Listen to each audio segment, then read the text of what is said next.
Hey guys, welcome back to my channel. If you're new here, welcome. And hello internet. My name is Veronica.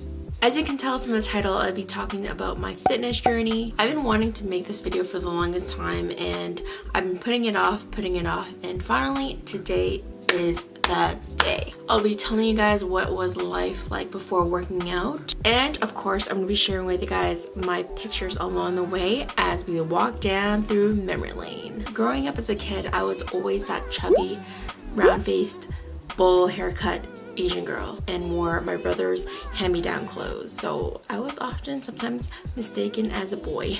I was very aware that I was bigger than most girls in my class, but I honestly just accepted it for what it was, and I didn't let it bother me. I played the occasional volleyball and basketball. That did not last very long because I learned that I have zero hand-eye coordination. I was just terrible, but hey, the effort was there. I never really got into sports, which I do regret now that I'm looking back. Transitioning from elementary school to high school was very difficult for me because now that I'm in a bigger school with about 1,500 other kids and so many more prettier girls and skinnier girls, and that caused a lot of anxiety for me. I definitely felt the pressure to fit in with other kids, and I didn't feel like I belonged. During the first 2 years of high school, I was probably around 120 to 130 pounds, and being 5'1", that is quite overweight. I was definitely not healthy in high school, as some of my school lunches consisted of pizza, hamburgers, Chinese food, and a lot of processed food. No vegetables, no water, so you can already tell what my eating habits were like then.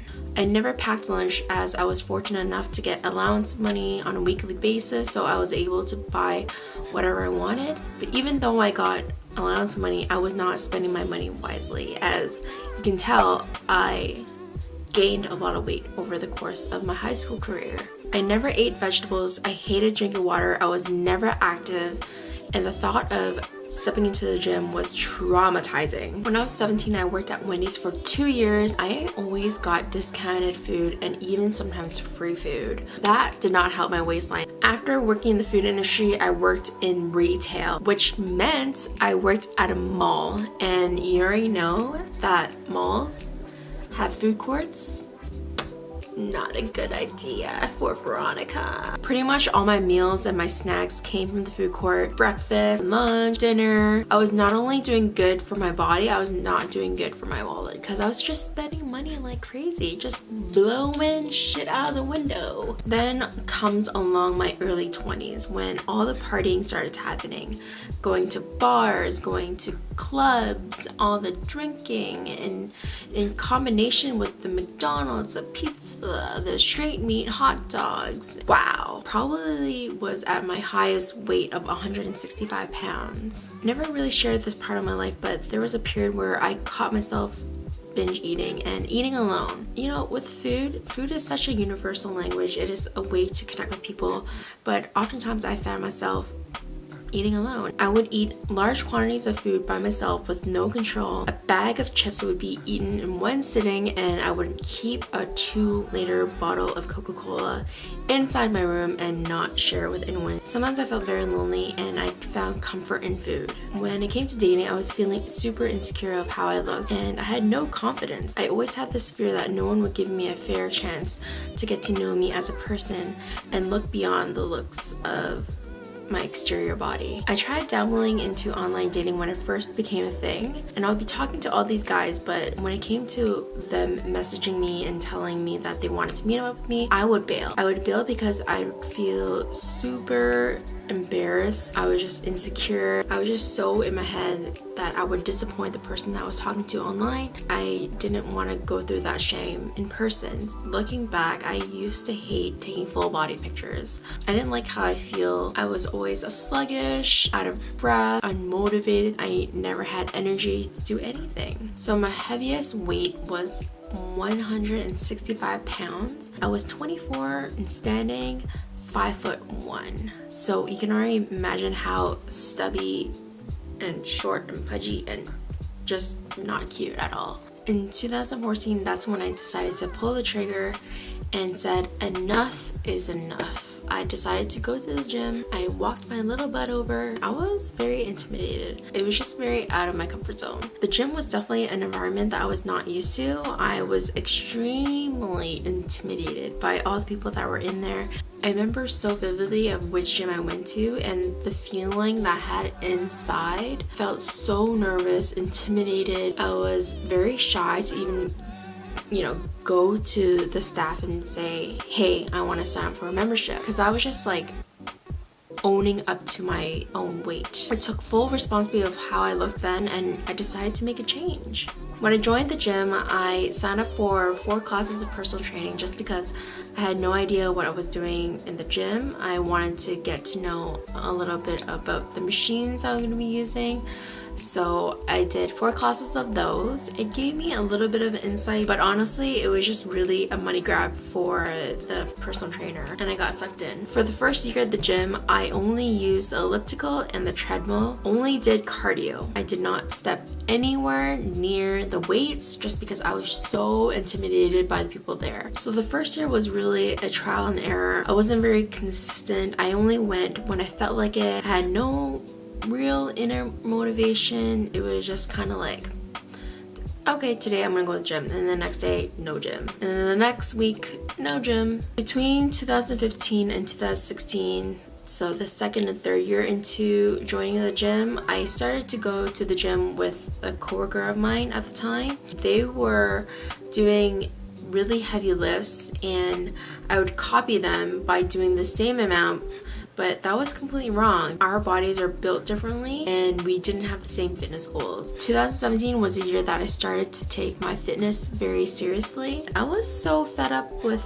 how I looked. I was taking my health more serious. With the help of YouTube and Instagram community, I was able to learn a few more exercises that I can incorporate into my workout routine. I gained a lot of muscles during this year, especially in my leg. I'm super quad dominant. Also, my calves are like so muscular. I had the mentality that lifting heavier meant stronger, but it's not the case, let me tell you.